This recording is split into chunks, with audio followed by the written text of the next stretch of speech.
new chapter, I mean second chapter, 2DM. So before start the lesson, let us study about the author. And this lesson 2DM is written by Leo Tolstoy. So what about the author? Who is Leo Tolstoy? And what about his greatest, I mean what unique features or his talents and all? Let us study now. Leo Tolstoy, he is a Russian writer and he wrote many novels, short stories, essays, plays and some realistic fictions. And then a moral thinker also. He was also a social reformer. He has written two his famous novels, that is War and Peace, another one is Anna Karenina. So this is a brief introduction about the author Leo Tolstoy. So who is Leo Tolstoy? He is the greatest Russian writer, novelist, essayist. He has written many plays, essays, and also he has written many famous English novels also. The War and Peace and Anna Karenina. So, and this is the story. 2D, it is a story of sarcastic.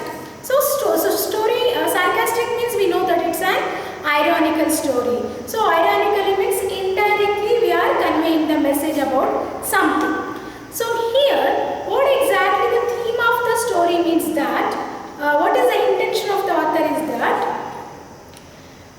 to show you ironically, to parody the efforts of the modern state to violently restrain the crime. So through this story we are going to discuss about one of the sarcastic theme. So what would be the theme and what would be the story and how exactly the author is going with a streak of humor in the story throughout. So in this story we can see some of the ironical themes and also some of the humorous scenes, some of the humorous frequencies, everything we are going to discuss in this story. So before start the lesson, let us know about the title. So what is the title? I already said that is 2 Deer. So when you see the title 2 Deer, you will get to know. I mean more and more meanings you can guess. So what would be the meaning for 2 Deer? Maybe we can say it's too lovable, too expensive. Sometimes we can say it is too, greatly valuable right now. So in this context exactly we can say that is 2 Deer means greatly valued or very expensive, too expensive. So why exactly the author used this title and what is the intention behind this title? So everything we are going to discuss, and at the end of the story I will convey the message why exactly the author has used this title 2 Deer. Got it? You got the meaning also? 2 Deer means too expensive, it is greatly valuable or valuable, right? We have already discussed about the author also. So let us go with a small introduction about the story. So where exactly, this story I already said it is a sarcastic story on the system of government on those days when the author Leo Tolstoy written this story.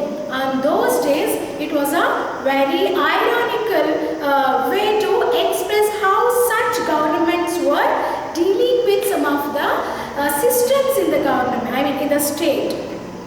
The author's intention in this story is that to say ironically the efforts of the modern state to violently control the crimes. So let us study about the introduction. So here we are going to discuss, this story, where exactly it takes location. The location was in Monaco. So Monaco, I hope you heard the name of the country. We know that which is the very smallest country in the world? Yes, that is Vatican City, and Monaco is the second smallest country in the world. So we are going to discuss about the story with this location of Monaco. So let us go with the story now. Near the on the shore of the Mediterranean Sea lies a tiny little kingdom called Monaco. A small country town can boast more inhabitants than this kingdom. For there are only about 7,000 of them all told. And if all the land in kingdom were divided, there would not be an acre for each inhabitant. But in this toy kingdom, there is a real kinglet, and he has a palace, courtiers, ministers, a bishop, generals, and a small army. So I already said this story starts with the location of Monaco. It's a very small kingdom. It has very small landmass, and in this country we can see the inhabitants. Inhabitants means the people who stays in that country from many years, right? So the population of the country was just 7,000 people. So where exactly that Monaco country located? Near the borders of France and Italy, and on the shore of the Mediterranean Sea. So it's a very small, tiny kingdom. Excuse me. And many small country town can boast more inhabitants than this kingdom. So I already said only 7,000 people were there in that kingdom, and it has very less landmass. So how exactly we can say means if each people would get less than 1 acre, less than an acre land, if that land is divided to each of the people in the country, means they get only 1 acre for each people. Means that much of small kingdom it was. And then, but this toy kingdom, there is a real kingdom. Of course, I said it's a very smallest kingdom. It's a very smallest country. But there we can see a real kinglet. Kinglet means prince, real prince. Even though it's a very small country, we can see real kinglet means real king. And that king has a palace. And he also has courtiers in his palace, ministers, a bishop, generals, and a small army. So small army means how many soldiers will be there? You just imagine. So only 60 soldiers were there in that small army. It's not a large army. Only 60 men in all. But still it is known as a small army. There are also taxes in this kingdom. So we know that to run a country, to rule a country, what the king needs? Of course, he needs some revenue. He needs some income. So he has to manage his whole kingdom. He has to look after his people, citizen of that country. For each and everything he needs some income. So how income? How the kings will get the income? Usually we know that, right now. So king gets income through taxes. Means they collect income through taxes. When they collect taxes, they get income to maintain the country or their citizens. There are also taxes in that kingdom, as elsewhere a tax on tobacco. I have written here. So we can see he was collecting taxes on tobacco, wine, spirits, and also he was collecting a poll tax. You know what do you mean by poll tax? Poll tax is nothing but an individual tax collecting by each citizens of that country. So that was the source of the income for that kingdom. And in that kingdom, that king was, that prince was also getting one of the special revenue. Keep in mind, this was very important concept. What exactly the special revenue the king was getting? This question will appear in your exam. Many times they have asked also. So what was his special revenue?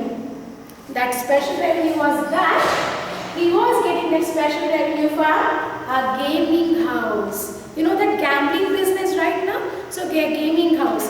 So in that gaming house exactly they were playing roulette game. It was one of the illegal game which we get many profit on that, more profit on that.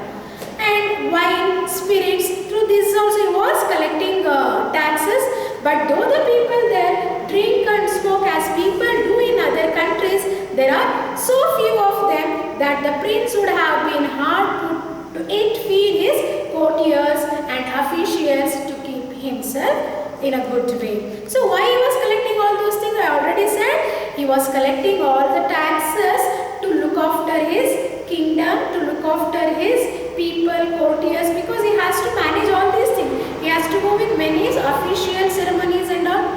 He has to lead his ruling, everything. So everything is possible with the money. So how he gets money?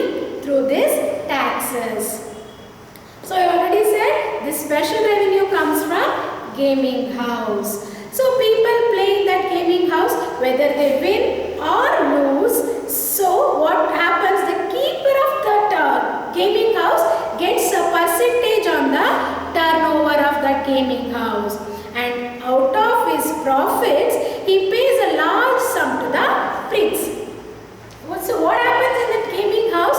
So people go and play roulette game and all illegally. So even though they have that permission to play there, because the prince only gave that permission. Even though it is a dirty business, he gave the permission. So why? What's the reason? That I will discuss later. So what happens?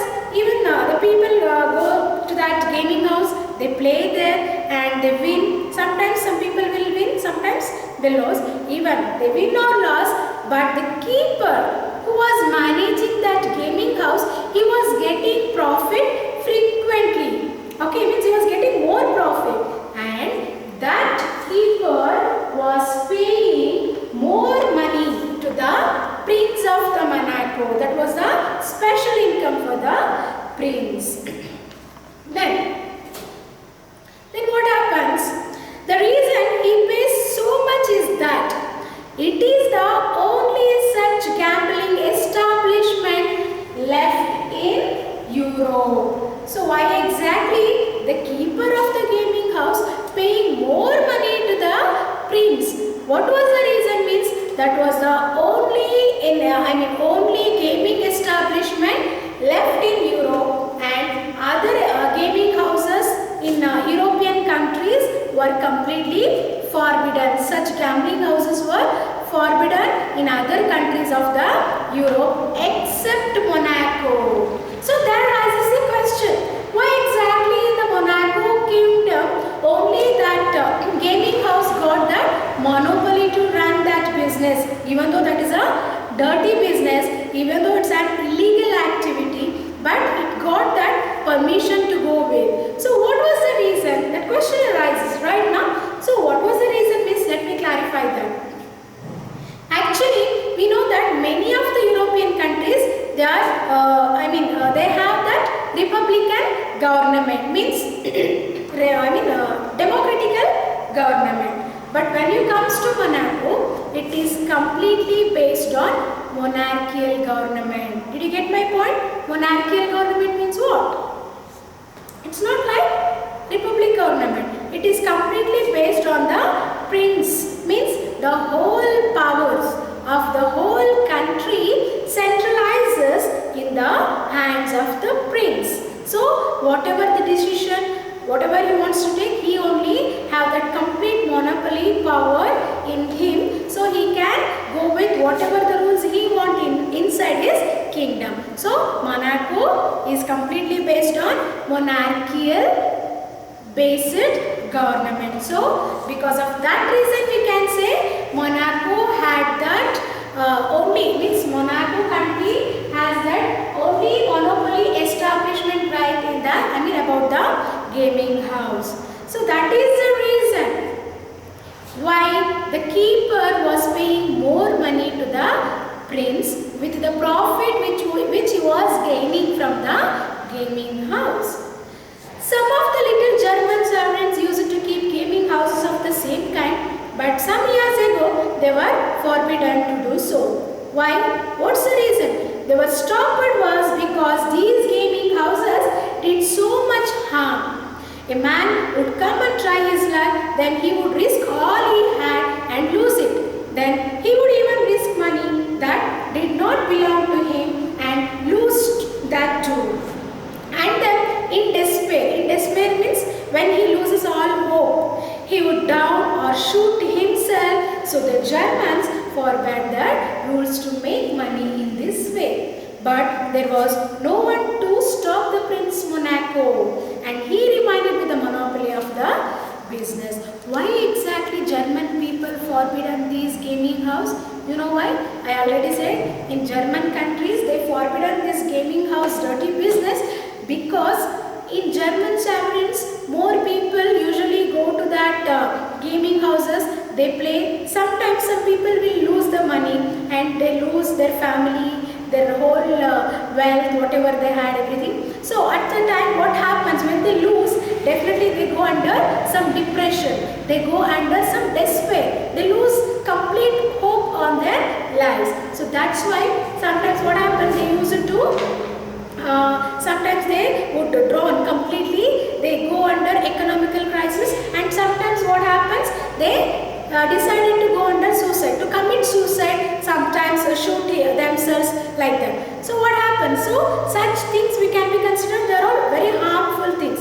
When they get to know this is very harmful activity, so many of the people lives will be go under drawn, they completely go under some economical crisis, their lives will be spoiled, everything the government of German sovereign, they analyze it. So because of that reason, they forbidden that gaming house in such countries. But no one could stop Monaco. Why? Means the Prince of Monaco had the monopoly of the business because he was under the monarchical rule. So all the power in his hand itself. So that's why no one was there to question him over that. I hope this you people have understood. Let us go to the next paragraph. So now everyone who wants to gamble goes to Monaco. Whether they win or lose, the prince gains by 8. So here the author mentioned one of the quote. What was that quote? You can't earn stone palaces by honest labor. When you see that quote, you will go under some questions. So what was the meaning of that coined quote? Why exactly the author mentioned that sentence in this story? So when you think about that sentence, you will guess many consequences, right? So why exactly use it such a sentence in that story and all?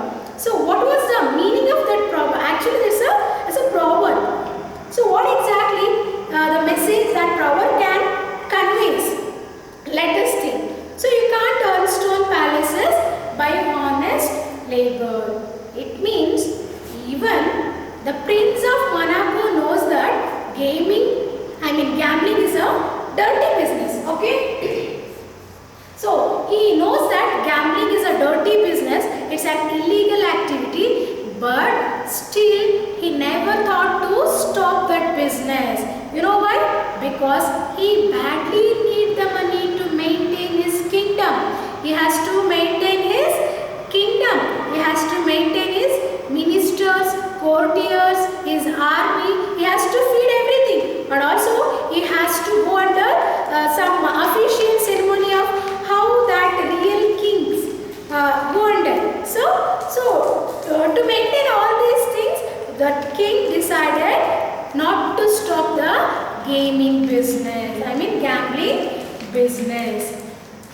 He has to leave and to draw a revenue from drink, from tobacco is also not a nice thing. And so he leaves or rakes in the money and holds his courts with all the ceremony of a real king. So because of all the reason, he has to go under coronation. Coronation means we know that. So like the king's crowning ceremony, right? So and he rewards sentences. Sometimes he has to rewards the people. Sometimes he has to give punishment to the people, and he has to give some pardons. Pardons means excuses.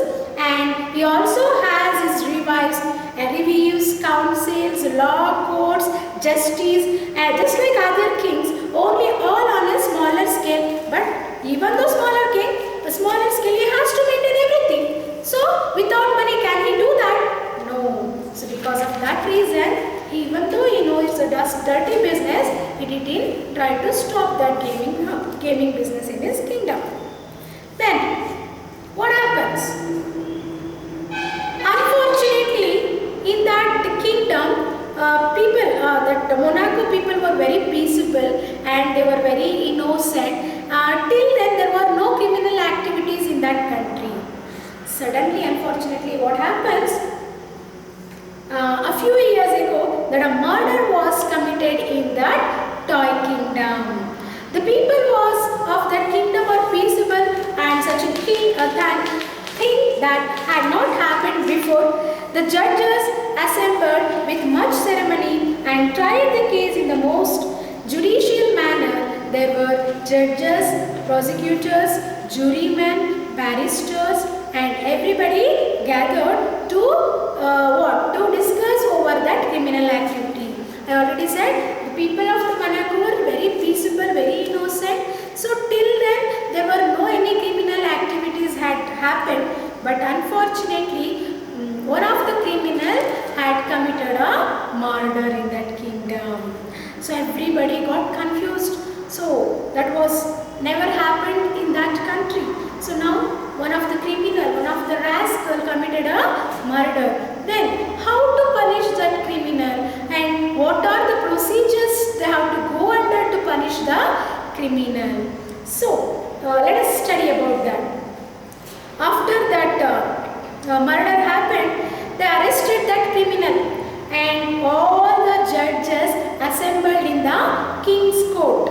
And there were many judges were there, prosecutors were there, jurymen were there, and barristers. So barristers means we know that high court advocates and all, right now. So barristers, everyone gathered in a single place and they started discussing over the criminal activity, about that murder and about that criminal. So how it happened and what it would be, what punishment can be given to the criminal. So for that they have to discuss everything under they have to consider the rules, they have to consider the laws and all, they have to take a single decision. And for that the king also should be signed. He also should be accepted that punishment what they have discussed and they have taken under the rules and regulation. They argued, they judged, at last they condemned the criminal to have his head cut off as law directs. So far so good. Next they submitted the sentence to the prince. The prince read the sentence and confirmed it. If the fellow must be executed, execute him.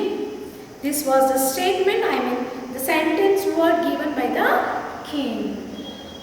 So what I said already, all the jury members, all the prosecutors, advocates, judges, everybody together, they joined together, they argued, they discussed, they judged over over that murder, why it happened, and what would be the punishment can be given. Everything they discussed and finally they came to a decision. So they decided that the criminal to have his cut off his head according to the law. Then finally they decided to cut off the head of the criminal, and they also decided to take their decision to the king. The next day they went to the king, they said their decision, we have decided to punish the criminal in this way. We have decided to cut his head because he has committed that violent act. So that criminal also should go under the violent punishment according to the rules. So the king also agreed what they have discussed and decided. Then he finally said, if the fellow must be executed, then execute him. He said, if the criminal should be punished, should be cut off his head, should be killed, okay, let us go with the same. He decided and he gave the permission to all the judges to go under that to go under that action. Got it? I'll continue the next part in the next class.